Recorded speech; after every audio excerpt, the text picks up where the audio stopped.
Hello and welcome to Sharing Your Great Practice. Now this week we're in a decidedly wintry Newcastle upon Tyne at Heaton Manor School, where the science department have been showing us how they've used the locality, the local heritage and history of the Tyne port to inspire a new curriculum for Year 8 science.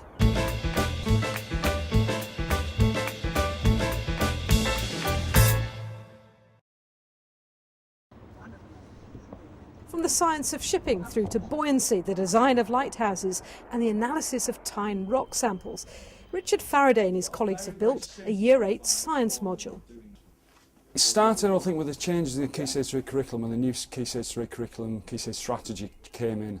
I was working with a group of AST colleagues across the city, and we decided that we needed to obviously start with a blank slate and start developing something which first of all was deliverable across all ability ranges, something that was interesting for the students and something also which would be easy to resource and for that all staff would be happy to teach. So we tried to tick all the right boxes, so we came up with different types of inquiry-based curricula, culminating with this one, which was what is the future of shipping on the Tyne. Because it was relevant, it's quite a maritime area, you've got the river and the industries on the river, and from there we basically thought about where we could fit in the Year 8 science.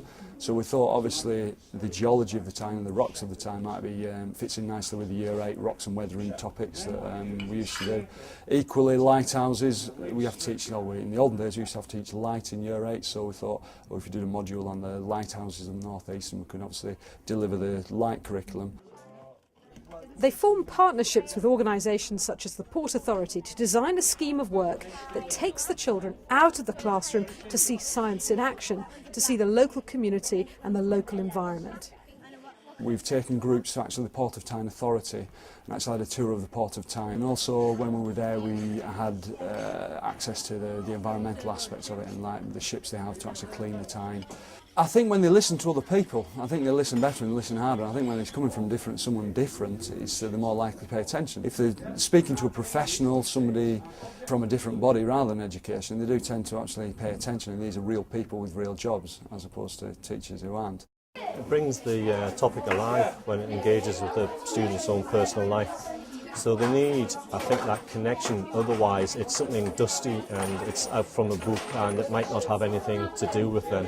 And a lot of the students these days, as soon as there's something talked about which is environmental, they get particularly interested in that, because obviously it's always in the news and such like, or if it's something to do with the local history, because their grandfather or someone else in the family may have in the past worked in the shipyards which are closing down now, etc. The time's changing a lot. It feels different rather than thinking about somewhere that's miles away or all the way far down the coast, because it's nice just to think of something big about your local area. Once you've learned about it in school, you could go with your family down and you could say, oh well, that's what I've been learning about. Because you've seen things where you are before and you learn more about it. Because if you've seen them and then you learn about them, you'll learn more about them, and it's not like you learn about something that you've never heard of.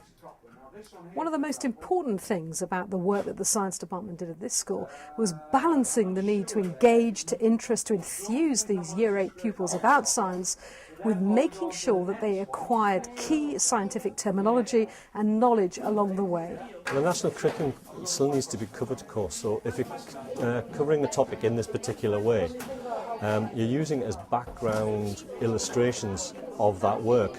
And it could be, if there's one experiment about a lighthouse that's about optics or something, then it might need a further 4 or 5 lessons to make sure that all of that light work's covered.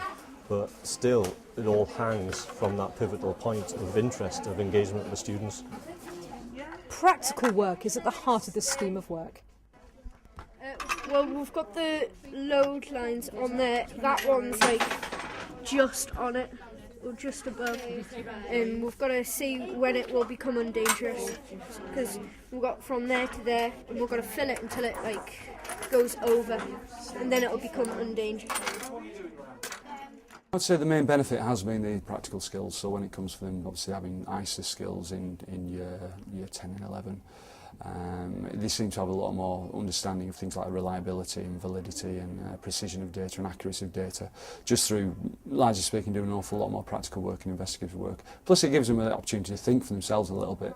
Well, if you want to try something similar at your school, here are some top tips from the teachers at Heaton Manor School. First off, wherever your school is, use the local environment, the local history to build a scheme of work.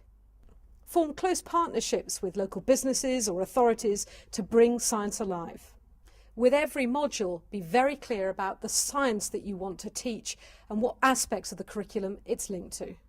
And when it comes to keeping pupils engaged in science, emphasise the practical work. To find out how you can take part in sharing your great practice, then visit the Teachers TV website and find the Sharing Your Great Practice page.